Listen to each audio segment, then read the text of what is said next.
के पापा को लगा कि इससे वो लोग वहां से चले जाएंगे। वैसे तो ना आदित्य और ना ही तान्या एक कदम भी वहां से हिले, जैसे कि पुलिस के इस मामले में पड़ने से उन्हें कोई चिंता ही नहीं थी। अनु के पापा ने उन्हें फिर से धमकाते हुए कहा, अगर एक बार पुलिस यहाँ आ गई तो तुम लोगों में से कोई भी नहीं बच पाएगा। तभी अचानक अनु ने तान्या की तरफ उंगली करते हुए उसे धमकी दी, अगर तुम बच भी गई ना तो मैं तुम्हें कभी माफ नहीं करूंगी।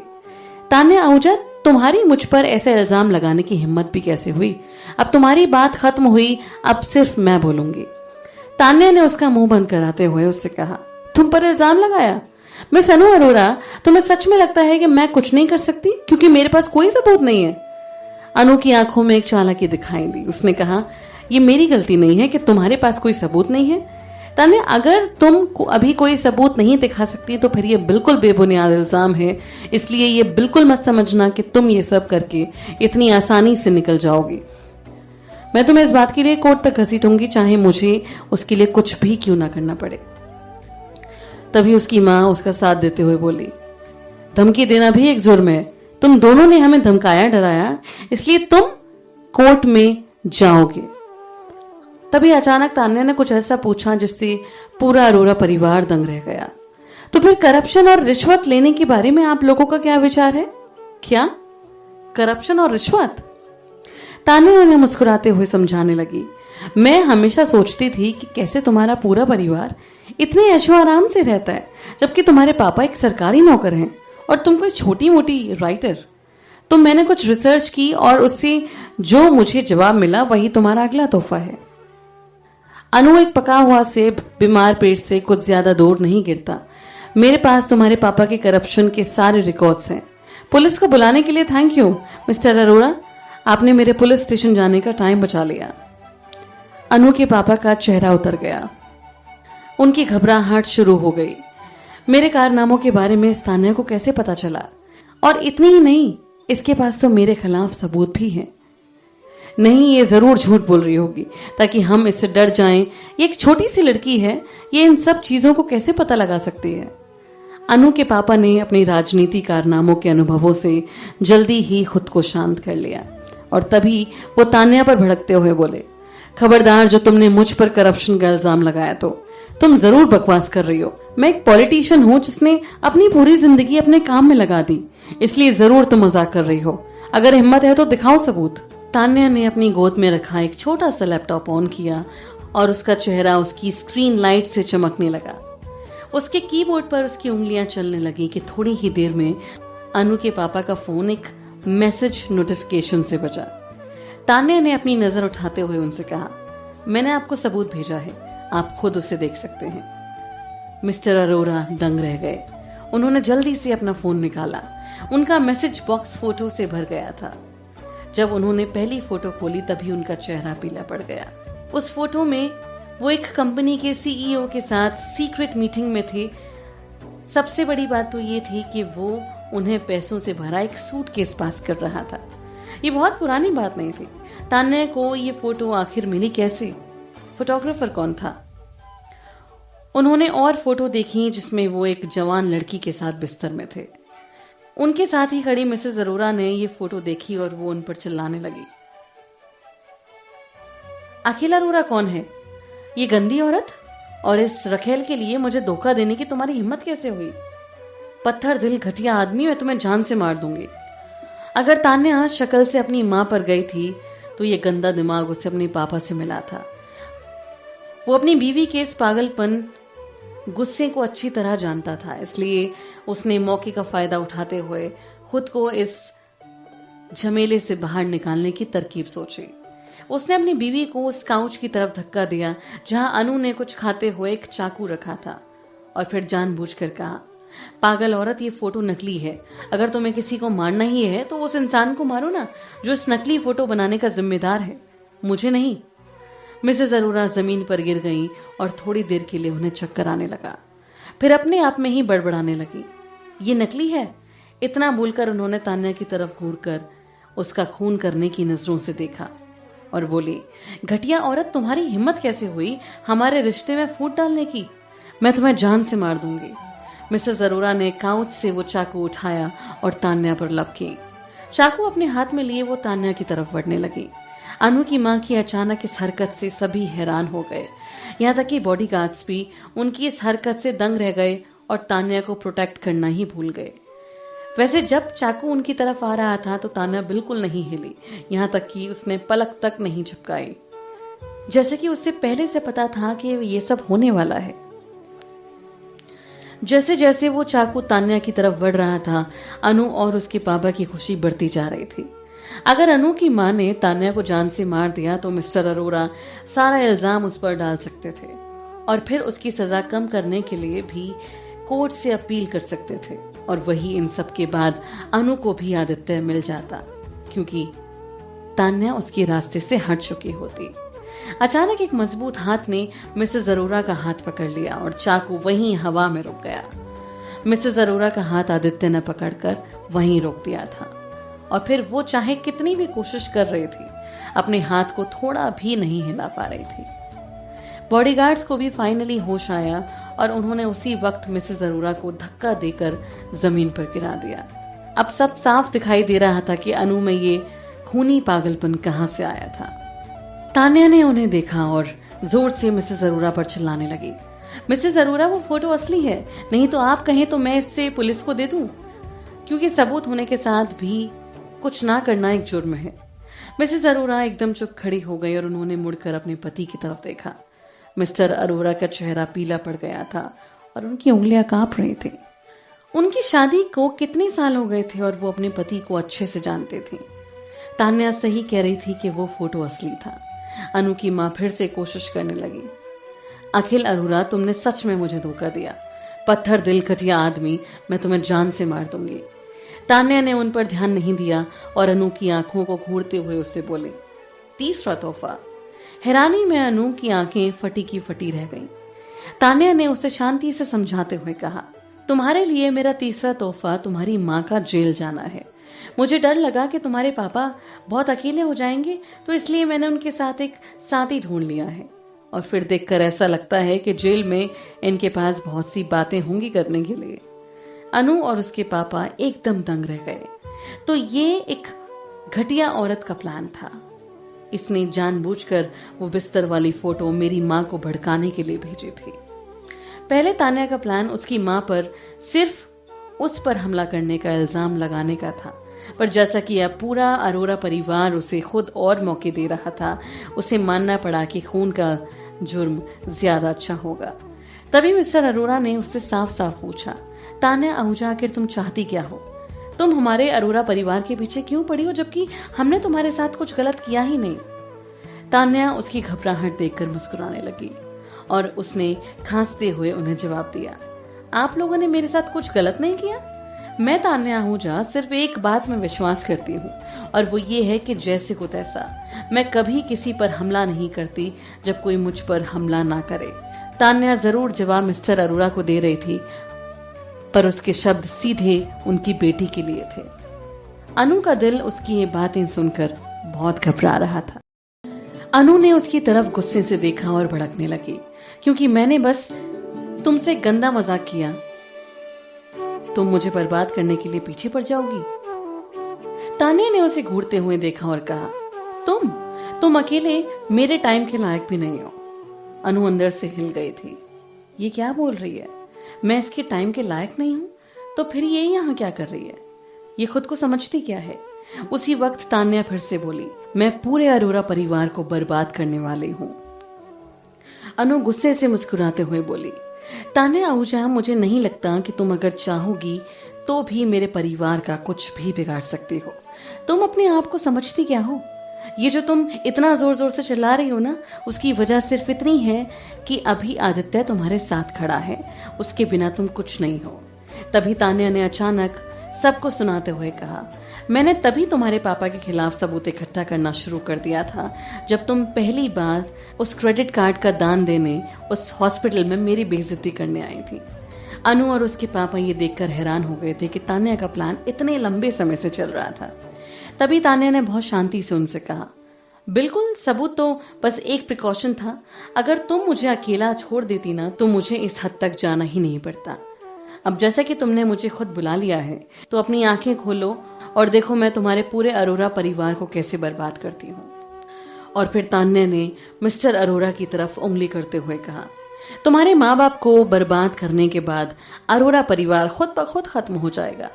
बिना अरोरा परिवार के नाम के तुम्हें सच में लगता है कि मुझे तुम्हारे साथ अपना टाइम वेस्ट करने की जरूरत पड़ेगी? फाइनली अनु को तान्या के प्लान की गहराई का एहसास हुआ। उसे 3 तोहफे देने के बाद तान्या वहां से चली जाने वाली थी, क्योंकि उसके माँ बाप के बिना थोड़ी ही देर में और बड़ा परिवार पूरी तरह बर्बाद होने वाला था।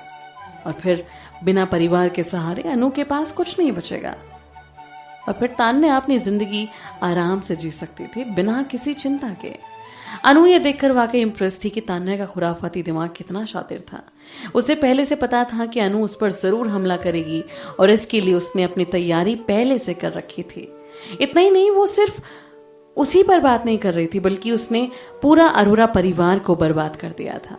और जैसा कि उसने कहा, अनु अकेले उसके टाइम के लायक नहीं थी, इसलिए उसने पूरा अरोरा परिवार को ही खत्म कर दिया। अनु के दिल में नफरत उबल रही थी। उसे खुद उस घटिया औरत को जान से मारना चाहिए था। तभी आदित्य ने ऑर्डर देते हुए कहा, इन सभी क्रिमिनल्स को पकड़ लो और पुलिस के यहाँ पहुंचाने का इंतजार करो। जी सर। इतना बोलकर बॉडीगार्ड्स मिस्टर अरोरा की तरफ बढ़ने लगे। मिस्टर अरोरा उनसे खुद को छुड़ाने के लिए कोशिश करने लगे। मुझे जाने दो, किसकी हिम्मत है मुझे हाथ लगाने की? मैं इस देश का ट्रैफिक मिनिस्टर हूं। उसकी कोशिश से ऐसा लग रहा था जैसे वो मिसेस अरोरा को उस लड़ाई के लिए भड़का रहा था। उसकी आवाज सुनकर वो ठीक तान्या पर चिल्लाती हुई उनसे लड़ने लगी। जितना ज्यादा वो कोशिश कर रहे थे, बॉडीगार्ड्स उतने ही ज्यादा उनके साथ बेरहम हो रहे थे। उनकी हरकतों से सिर्फ उन्हें ही नुकसान हो रहा था। मिसेस अरोरा के परफेक्ट हेयर बिखरने लगे और उनके कपड़े भी जमीन पर गिरने से बहुत गंदे हो गए थे। तभी अनु आगे आकर बॉडीगार्ड्स को रोकने लगी। रुको, मेरे मम्मी पापा को छोड़ दो। पर उन्होंने उससे गंदी तरीके से दूर कर दिया और वो धड़ाम से जमीन पर गिर गई। तभी वो खुद को घसीटते हुए आदित्य की तरफ गई और उसकी पैंट खींचने लगी। आदित्य, उसने ऊपर उठकर उसकी तरफ देखा, उससे भीख मांगने लगी। उसकी आंखों में आंसू और घबराहट दिखाई दे रहे थे। तुम मेरे परिवार के साथ ऐसा कर भी कैसे सकते हो? अरोरा परिवार और ओबेरॉय परिवार तो इतने सालों से दोस्त है ना। कब से तुमने हमारे लिए अपने दिल पर पत्थर रख लिया और हमारे साथ ऐसा करने का सोचा? प्लीज मैं तुमसे भीख मांगती हूँ, तुम हमारे साथ ऐसा मत करो आदित्य, प्लीज थोड़ी तो दया दिखाओ। अनु का गिड़गिड़ाना सच में देखने लायक था। आदित्य के दिल को छूने के लिए बहुत अच्छा नाटक कर रही थी, पर आदित्य पर कोई असर नहीं हो रहा था, बल्कि उसकी आंखों से तो ऐसा लग रहा था जैसे उससे घिन आ रही थी। उसने अनु को घूरते हुए देखा और नरक के यमदूत की तरह उसे फैसला सुनाते हुए कहा, अपने अलावा तुम इन सब के लिए किसी को जिम्मेदार नहीं ठहरा सकती। अनु अरोरा, तुम पहले ही अपनी हद पार कर चुकी हो। जब तुमने तान्या की जान लेने की कोशिश की तब तुम्हारी दया कहाँ गई थी? अनु बहुत डरी हुई बेचारी सी होकर बोलने लगी, मैंने ऐसा कुछ नहीं किया। मैंने तान्या को मारने के लिए कहीं कोई जाल नहीं बिछाया। मैंने ऐसा कुछ भी नहीं किया है और अभी तक वो ऐसा कोई सबूत नहीं दिखा पाई जिससे ये साबित हो सके कि मैंने ये सब किया। वो जानबूझकर मुझ पर ये सब इल्जाम लगा रही है। तुम ही बताओ, सबूत कहाँ है? तभी आदित्य ने बड़ी शांति से उससे कहा, उसका कहना ही मेरे लिए सबसे बड़ा सबूत है। क्या? अनु हैरान होते हुए उसे देखने लगी। उसे बिल्कुल उम्मीद नहीं थी कि आदित्य को तान्या पर इतना भरोसा होगा। उसे बिल्कुल नहीं लगा था कि वो तान्या पर आंखें बंद करके विश्वास करेगा, वो भी तब जब वो उस पर एक खून का इल्जाम लगा रही थी।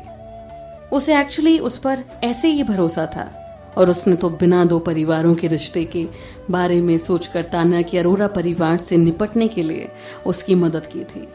उसके मगरमच्छ के आंसू सूखने के बाद जलन और गुस्सा अनु के अंदर बढ़ता ही जा रहा था। तुम्हें इसकी हर बात पर भरोसा है? आदित्य ने बिना किसी हिचक से उससे कहा। हाँ, बिल्कुल सही कहा। उसका जवाब इतना फाइनल था कि अनु को लगा कि अगर तान्या उसे खुद को मारने के लिए भी कहेगी तो वो खुद को मार भी डालेगा। अनु को अपनी दुनिया उथल पुथल होते हुए नजर आ रही थी। पहले जब उसके पेरेंट्स उसके साथ थे तब उसे इतना भारी महसूस नहीं होता था, पर अब निराशा के भार से उसका दम घुट रहा था। उसने तान्या को जान से मारने देने का मौका भी खो दिया और अब वो अपनी आंखों से देख रही थी कि आदित्य तान्या से कितना प्यार करता था। तब उसके पास कौन सा मौका बचा था। वो कभी उससे शादी नहीं कर सकती थी और उसे कभी अपना नहीं बना सकती थी। आदित्य को हारने की निराशा ने अनु को पूरा हिलाकर रख दिया। ये शौक उसके लिए अच्छा नहीं था क्योंकि ये उसको अंदर से तोड़ रहा था।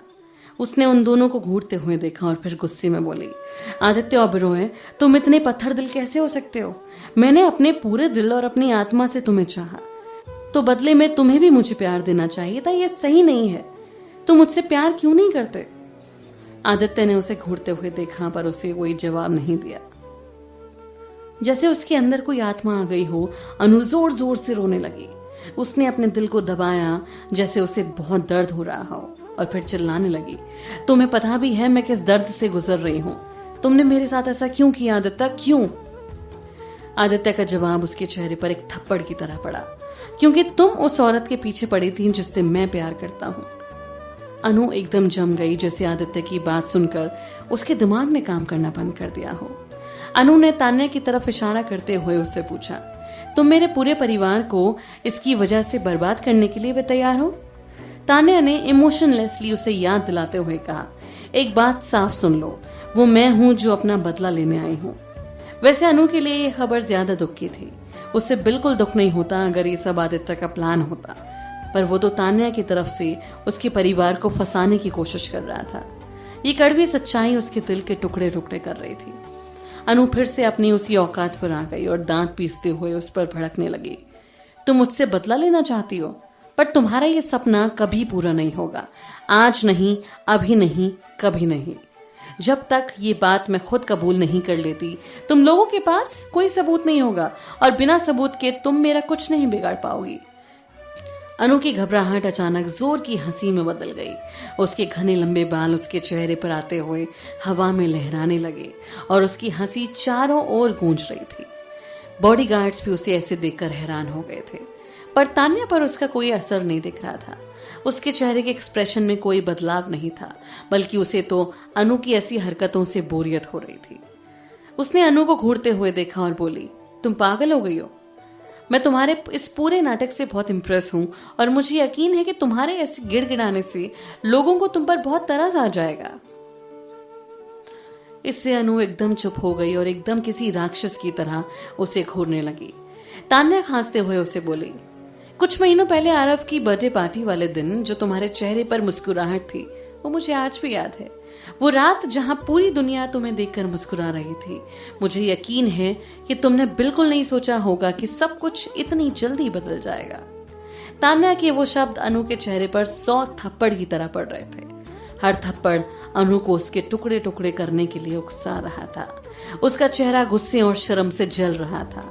तान्या आहूजा, जिस पर वो कभी हंसा करती थी और उसका मजाक बनाया करती थी, आज वो ही लड़की इतने कम समय में सिर्फ बहुत ऊपर तक नहीं पहुंची थी, बल्कि उसने आदित्य को भी पूरी तरह अपना बना लिया था।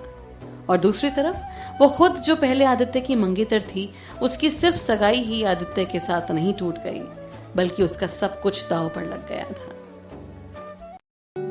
उसके पेरेंट्स के जाने के बाद अरोरा परिवार जल्दी ही खत्म हो जाएगा। उसकी औकात अरोरा परिवार की इकलौती बेटी से सड़क पर आ जाएगी, जिसके करीब भी कोई नहीं आना चाहेगा। अपने परिवार के नाम के बिना वो कुछ भी नहीं थी।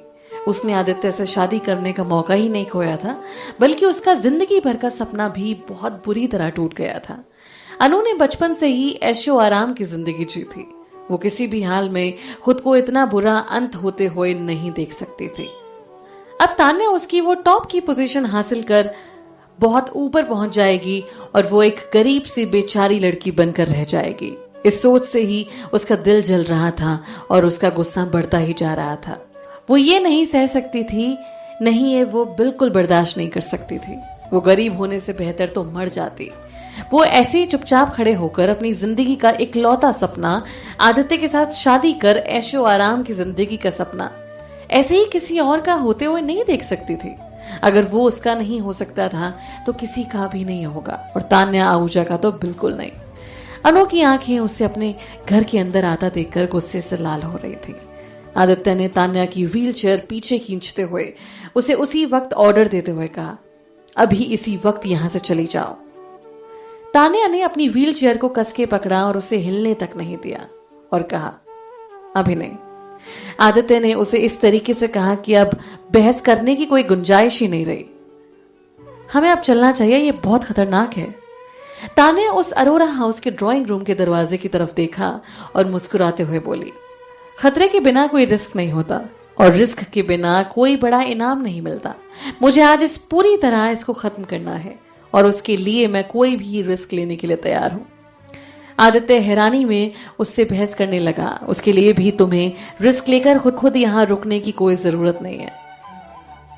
तान्या ने उसकी तरफ नजर उठाकर देखा और उससे कहा, पर वो जिसे मारना चाहती है वो मैं हूं। वो सही था, अनु का टारगेट तान्या थी। अगर वो वहां से चली गई तो अनु के पास हमला करने के लिए कोई नहीं होगा, और अगर ऐसा हुआ तो तान्या उसे कैसे नहीं फंसा पाएगी। आदित्य अपने घुटनों के बल बैठकर उसकी आंखों में देखते हुए बोला, मैं तुम्हारे लिए इसे जान से मार सकता हूं, तुम्हें ये रिस्क लेने की कोई जरूरत नहीं है। उनकी गहरी आंखें मिली, पर उसका खुद का इरादा बिल्कुल नहीं बदला। मैं उसे फंसाना चाहती हूं, मारना नहीं। तान्या अपने दुश्मनों से निपटने के लिए जब तक जरूरी ना हो तब तक अपने हाथ किसी के खून से गंदे नहीं करना चाहते थे, और अनु उस लायक नहीं थी। तुम खून के इल्जाम में फंस जाओगे और तुम्हें अपनी पूरी जिंदगी इस एक पल की बेवकूफी के लिए जेल में काटनी पड़ेगी, और ये समझदारी की बात तो बिल्कुल नहीं होगी। मन ही मन तान्या ये सब सोच रही थी, इसलिए उसने अपने दुश्मन को उनके जाल में फंसना बेहतर समझा। इसलिए जब आदित्य ने उसके लिए इतना बड़ा कदम उठाने की बात की तो उसने साफ इनकार कर दिया, क्योंकि अनु उन सब के लायक नहीं थे। उसकी परेशानियों के लिए वो अपनी पूरी जिंदगी जेल में क्यों काटे? वो उसका कोई एहसान नहीं लेना चाहती थी। वो चाहती थी कि अनु को उसके पापा की सजा उसी की बेवकूफी से मिले, पर तान्या की अपनी शर्तों पर। इसलिए उसे ये रिस्क लेना ही था। आदित्य को उसके दिमाग में चल रही बातें समझ आने लगी और वो सर हिलाते हुए बोला, अगर ऐसी बात है तो मैं तुम्हारे साथ यहीं रुक रहा हूं। उसने अपने हाथ बांधे और वहीं टिक के खड़ा रहा। तान्या को अजीब सा एहसास हुआ और उसकी आंखें अपने आप उसकी आंखों से जा मिली, और उस पल के जादू में आदित्य भी उसके सामने झुक गया। जब उसने देखा कि क्या हो रहा था तो अनु उसी पल घर से बाहर भागती हुई खूनी खूनी चिल्लाने लगी, मैं तुम दोनों को जान से मार डालूंगी। उसने एक बंदूक निकाली और उन दोनों पर चला दी। गोली की तेज आवाज से उस रात अचानक सन्नाटा छा गया। तान्या की हैरानी में आंखें फट गईं और उसने आदित्य को पीछे खींचने की कोशिश की। हालांकि आदित्य ने जल्द ही उसको हटाकर अपनी तरफ कर लिया। उसने उस खतरे से दूर करते हुए खींचकर अपनी बाहों में ले लिया था। तभी बॉडीगार्ड्स ने अपनी बंदूक निकालकर बदले में अनु के उस हाथ पर चला दी जिस हाथ में उसने बंदूक पकड़ी थी। एक गोली अनु की बंदूक पर जा लगी, जिससे वो उसके हाथ में ही फट गई। एक लंबा सा बॉडीगार्ड चिल्लाया जब दूसरा अनु पर कूदा, इसे पकड़ लो। अनु खुद को घसीटते हुए उस बंदूक की तरफ बढ़ती जाने लगी जो उसके हाथ से गिर गई थी। जलन और पागलपन में उसकी आंखें जल रही थी। उस पागलपन की वजह से उसका चेहरा बहुत गंदा और बिगड़ा हुआ लग रहा था। और अब बारी आई थी चौथे तोहफे की। इतने बड़े और मजबूत बॉडीगार्ड्स भी लगभग उसे पकड़ नहीं पाए। उन्होंने अपनी जिंदगी में पहले कभी इतनी पागल औरत नहीं देखी थी। उसकी आंखों में वो पागलपन एक समुद्र की तरह लग रहा था जो बहुत ही गहरा और अनंत था। वो एक ऐसे इंसान की तरह लग रही थी जो पूरी तरह पागल हो चुका हो। जब आदित्य और तान्या उसे इस हाल में देख रहे थे तो उनके चेहरे पर भी अविश्वास और शौक साफ नजर आ रहा था। तभी तान्या ने हालात को समझते हुए कहा, तो ये पागल हो गई है। आदित्य की बोलती बंद हो गई थी। उसे इस बात का बिल्कुल एहसास नहीं था कि तान्या कभी इतनी खतरनाक इंसान भी हो सकती थी। वैसे ये वो पल था जब उसकी अनु के लिए बची कुची परवाह भी पूरी तरह खत्म हो चुकी थी। उसे किसी और की ज्यादा चिंता हो रही थी। उसने तान्या को अच्छी तरह देखकर घबराते हुए उससे पूछा, तुम ठीक हो ना? तुम्हें लगी तो नहीं? मैं ठीक हूं। तान्या ने शांति से उसे यह जवाब दिया और फिर कुछ देर रुककर बोली, तुम ठीक हो? ये शायद पहली बार था जब तान्या को उसकी चिंता हो रही थी। आदित्य के चेहरे पर एक चालाकी भरी मुस्कुराहट आ गई और वो बोला, थैंक्स, पर मैं ठीक हूं। चलो अच्छा है। तान्या ने किसी तरह खुद को उठाने की कोशिश करते हुए अपने घायल पैर को उठाकर अनु की तरफ बढ़ने लगी। आदित्य जल्दी से उसे सहारा देने के लिए उसके पास चला गया और उसके साथ बहुत नेचुरल हो रहा था। और फिर फाइनली दोनों अनु के करीब आ गए। अनु एक लाश की तरह वहां पड़ी थी। उसने कोशिश कर अपना सर उठाकर उनकी तरफ देखा और उसकी डरावनी नजर तान्या के चेहरे पर पड़ी। तान्या को उसकी आंखों में खून की प्यास दिखाई दे रही थी। अनु अरोरा सच में उसे मारना चाहती थी, पर अफसोस वो ऐसा नहीं कर सकती थी क्योंकि वो ऑलरेडी हार चुकी थी। तान्या ने बोलने के लिए मुंह खोला। अनु अरोरा, बहुत अच्छा काम किया तुमने मुझे बिल्कुल निराश नहीं किया। जैसा कि उसने पहले ही कहा था, तान्या के पास उसके खिलाफ कोई सबूत नहीं था, पर अब उसके लिए वो सबूत उसने खुद इकट्ठा कर लिया था और ये कभी नहीं हो पाता अगर अनु उसके उकसाने से इतनी जल्दी और आसानी से रिएक्ट नहीं करती। ऐसा लग रहा था जैसे माँ वैसी बेटी। एक भरी हुई बंदूक के साथ किसी को जान से मारने की ये कोशिश उसे जरूर जेल पहुंचा देगी। अनु को फाइनली ये एहसास हुआ था कि वो पूरी तरह उसके जाल में फंस चुकी थी। तभी वो गुस्से से चिल्लाने लगी, मेरी जिंदगी में मुझे सबसे बड़ा पछतावा इस बात का होगा कि मैं तुम्हारा खून करने में फेल हो गई। जब तक मैं जिंदा हूं तुम्हें जान से मारने में फिर से जरूर आऊंगी। तान्या ने उसे तरस की मुस्कुराहट से देखते हुए कहा, अच्छा है, क्योंकि मैं इस बात का पूरा ध्यान रखूंगी कि तुम जिंदा रहो, क्योंकि जो चौथा तोहफा मैं तुम्हें देने वाली हूं वो तोहफा है तुम्हारी जिंदगी, क्योंकि मैं तुम्हारी आखिरी सांस तक तुम्हारी जिंदगी धरती पर ही नरक बनाने वाली हूं। अनु की आंखें फटी की फटी रह गई और उसकी आंखों में डर साफ दिखाई दे रहा था। उसे उस वक्त सिर्फ तान्या से ही डर नहीं लग रहा था, बल्कि उसे अपनी आने वाली जिंदगी का ज्यादा डर था। वो जेल जाने वाली थी और उसकी अरोरा परिवार की इकलौती बेटी वाली जिंदगी अब पूरी तरह खत्म हो चुकी थी। तान्या ने बड़े आराम से उससे पूछा। उसकी आवाज में एक अलग ही तेज था। बाय द वे, तुमने कुछ दिन पहले मुझे मेरे एक पुराने दोस्त आशीष गुप्ता की याद दिला दी थी, इसलिए मैंने सेंट्रल जेल फोन करके उसके बारे में पूछा था। और तुम्हें पता है उसने क्या कहा? उसने कहा कि मुझे मौका मिलने पर उसे मार देना चाहिए था। किसे पता, मुझे कुछ महीनों बाद तुमसे भी यही सुनने को मिलेगा। तान्या आहूजा, तो घटिया औरत, यहां और मुझे तुम्हें जान से मारने दो।